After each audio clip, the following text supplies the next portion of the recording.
Ini saya didampingi oleh mitra kami dari Komisi 10 yang full tim, Ibu Ketua, Ibu Hetifah, kemudian anggota Pak, ini tokoh penting ini beliau, saya kira sudah tidak perlu saya kenalkan ya. Kemudian Ibu Limah juga sudah tokoh penting juga, yang di sebelah kanan Ibu Dirjen GTK. Tadi kami baru saja menyampaikan beberapa hal yang terkait dengan acara rapat koordinasi dan evaluasi kebijakan Wamen, Pak Atif dan Mas Fajar, yang terkait dengan kebijakan pendidikan tahun 2024 dan upaya kami untuk mendapatkan masukan untuk kebijakan di tahun 2025. Fokusnya pada dua persoalan strategis, yaitu PPDB zonasi dan P3K. Ini dua persoalan yang memang selama ini sangat menyita perhatian kita, karena memang dalam pelaksanaannya menimbulkan kontroversi, baik yang setuju maupun yang tidak setuju. Nah, kami tentu belum pada keputusan apakah PPDB atau zonasi itu kita lanjutkan atau kami pilih cara lain. Kemudian juga terkait dengan guru PPPK juga menjadi bagian dari kebijakan kami yang memang dalam beberapa hal terkait dengan regulasi menyangkut ASN dan juga regulasi yang berkait dengan kewenangan pemerintah daerah dan pemerintah provinsi dalam kaitannya dengan otonomi daerah. Jadi forum ini sekali lagi adalah forum di mana kami mendengar, kami meminta masukan dari para kepala dinas pendidikan seluruh Indonesia agar ke depan kebijakan strategis dan juga beberapa program strategis itu dapat terlaksana dengan sebaik-baiknya. Semangat dari zonasi tentu sangat kita apresiasi, karena pelayanan pendidikan yang bermutu untuk semua dapat diberikan di lingkungan sekolah yang dekat dengan tempat tinggal para murid.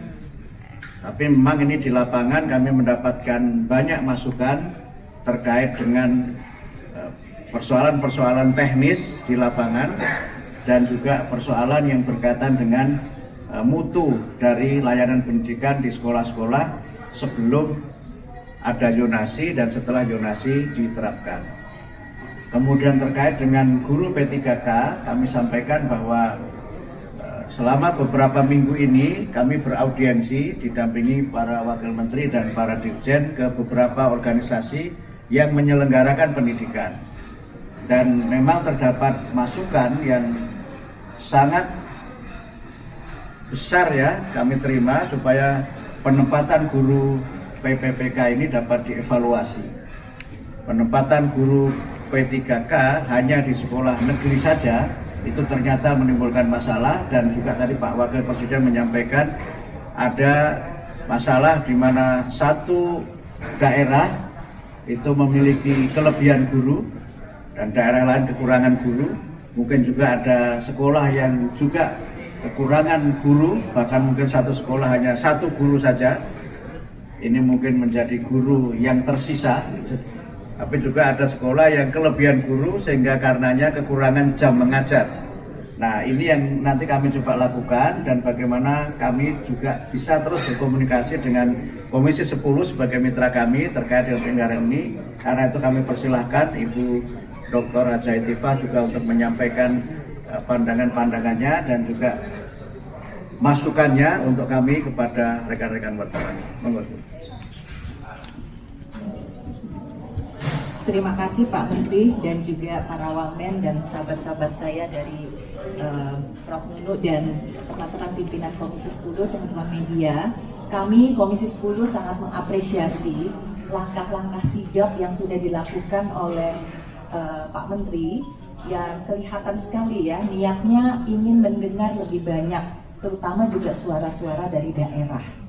Dan kami sebagai mitra tentunya ingin mensupport semaksimal yang kami mampu agar dari sisi legislasinya jelas. Kalau memang kita ingin memperbaiki juga mulai kapan supaya itu bisa dilaksanakan dengan baik. Dan juga tentunya dari sisi anggarannya bisa teralokasikan dengan cukup, dan kami pun akan ikut mengawasi pelaksanaannya karena kami berasal dari banyak daerah pemilihan yang ingin juga ikut membantu memberikan informasi terkait situasi di lapangan. Dan kami juga merasa sangat mengapresiasi kehadiran Bapak Wakil Presiden pada hari ini yang merupakan bentuk dukungan beliau yang sangat luar biasa kepada inisiatif-inisiatif yang sedang dilaksanakan oleh Menteri Pendidikan Dasar dan Menengah kita. Intinya seperti itu ya teman-teman, kami ini kompak sekali. Alhamdulillah rapat pertama sangat produktif dan akan banyak perubahan-perubahan ataupun penyempurnaan-penyempurnaan. Kami juga berharap semuanya berjalan smooth ya, lancar. Terima kasih. Terima kasih, begitu ya teman-teman wartawan. Ada yang mau ditanyakan? Silakan Pak Menteri.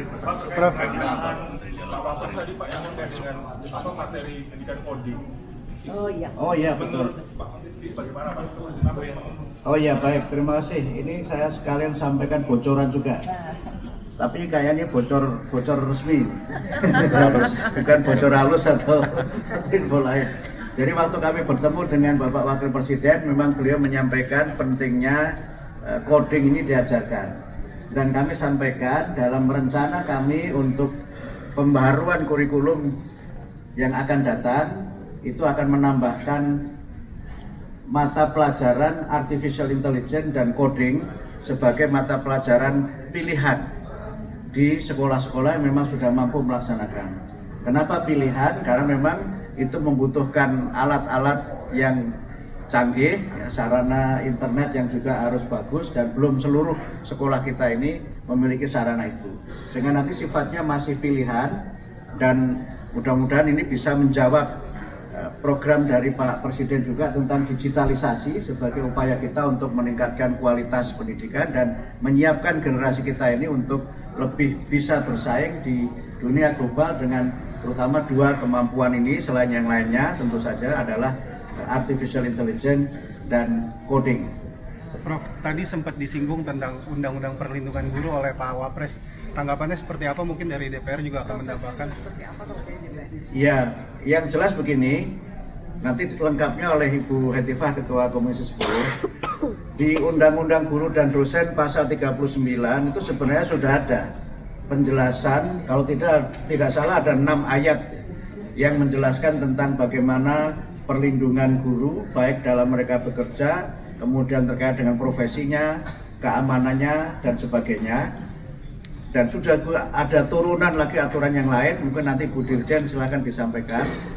Tetapi kalau memang dirasa masih perlu, nah mungkin nanti silakan Ibu Ketua Komisi 10 menyampaikan, ditambah nanti oleh Ibu Dirjen. Untuk kami di DPR sendiri tentunya sangat terbuka kepada masukan inisiatif dari pemerintah. Namun untuk saat ini secara resmi yang sudah kami masukkan untuk direvisi adalah Undang-Undang Sistem Pendidikan Nasional, yang mana di dalamnya juga bisa jadi akan mengintegrasikan hal-hal terkait dengan guru dan dosen. Dan secara lebih spesifik lagi, memang di dalam Undang-Undang Guru dan Dosen yang existing ini sudah ada pengaturan-pengaturan yang cukup kuat. Nah, sekarang berarti pelaksanaannya dan aturan-aturan pelaksanaan yang sudah ada ini bagaimana disosialisasikan dan diterapkan ya pada saat ada guru-guru yang menghadapi masalah, itu bisa digunakan sebenarnya sebagai payung hukum untuk melindungi mereka. Seperti itu. Jadi kami siap saja Pak nanti. Baik, menambahkan tadi Pak Menteri dan Bu Hetifah sudah menjelaskan ya dari Undang-Undang Guru Dosen. Boleh agak maju ya, gitu ya, berarti atau gini aja. Ya. Jadi dari Undang-Undang Guru Dosen sudah ada, kemudian turunan Permendikbudnya juga sudah ada. Lalu di Permendikbud itu sudah ada amanat petunjuk teknisnya, juga sudah disiapkan juknisnya. Hanya tinggal masalah implementasi. Nanti kami akan memperkuat lagi sosialisasi dalam tahap implementasi dari Ditjen Guru dan Tenaga Kependidikan. Terima kasih. Pak, terkait dengan renovasi sekolah, rapat terakhir di DPR kan komisi meminta untuk berkoordinasi dengan PUPR dan Bapak meminta solusi yang moderat kepada Wapres. Sejauh ini gimana Pak? Sudah ada solusinya? Saya berencana bertemu dengan Pak Menteri Pekerjaan Umum karena sekarang PR-nya sudah pindah ke tempat lain dan anak sekolah juga banyak PR juga kan. Jadi kami sudah bicara dengan Pak Menteri Pekerjaan Umum di waktu ketemu di Sentul dan sedang diatur waktu untuk duduk bersama bagaimana agar mekanisme pelaksanaan rehab sekolah itu dapat kita cari jalan keluar yang memungkinkan untuk tadi Pak Wakil Presiden menyampaikan pelaksanaannya bisa tepat sasaran dan juga dapat dipenuhi dalam waktu yang tidak terlalu lama.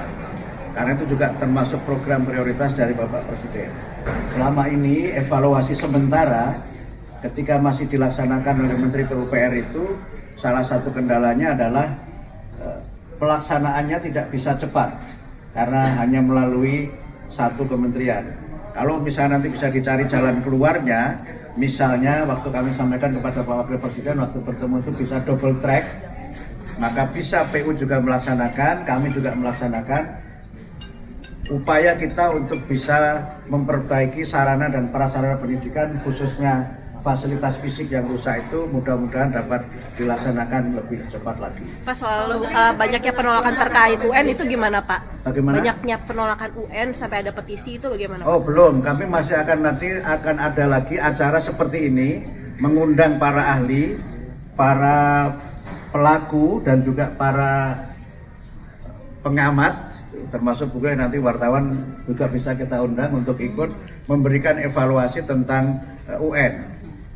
Ini memang juga menjadi isu yang cukup mengemuka dan sekali lagi sebulan ini kami ingin menjadi pendengar yang baik sebelum mengambil keputusan. Termasuk mendengar zonasi juga, Prof?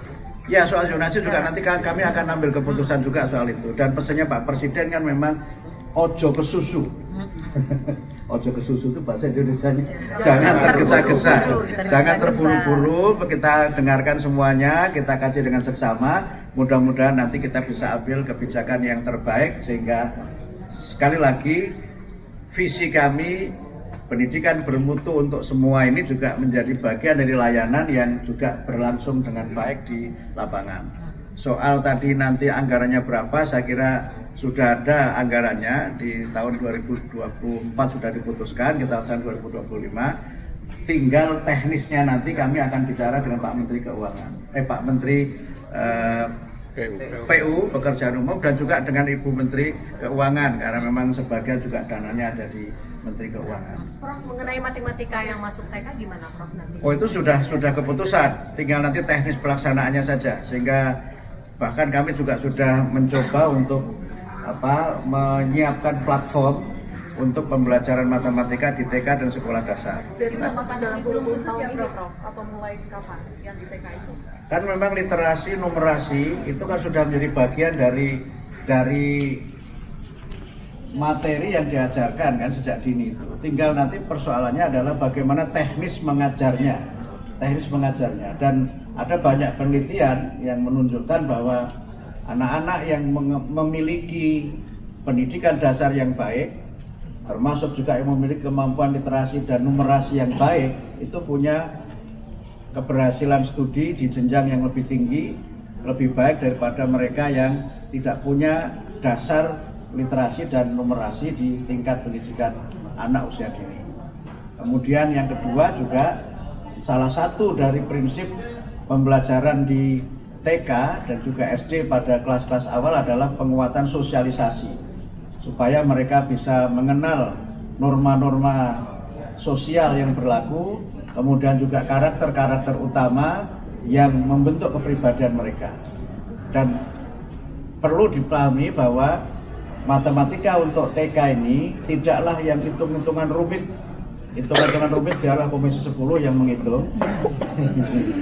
Tapi nanti sesuai dengan prinsip pedagoginya, matematika di tingkat taman kanak-kanak dan SD awal itu, kalau TK itu kan bermain sambil belajar. Jadi ditekannya pada bermain. Kemudian kalau SD awal itu belajar sambil bermain, sehingga belajar itu semuanya disampaikan dengan cara yang sangat menggembirakan, tidak ada target-target yang tinggi, karena penekanannya adalah pada prinsip-prinsip logika dari matematika dan mengajarkan matematika sesuai dengan tingkat pendidikan anak TK juga anak SD pada kelas-kelas awal itu. Prof, keputusan final soal zonasi ini paling lambat nanti akan disampaikan. Oh, belum. Saya kira itu belum akan kita ambil karena sesuai dengan arahan Pak Presiden, ojo kesusu, jangan tergesa-gesa. Sip, terima kasih teman-teman. Terima kasih ya. Silakan Pak Menteri untuk kembali.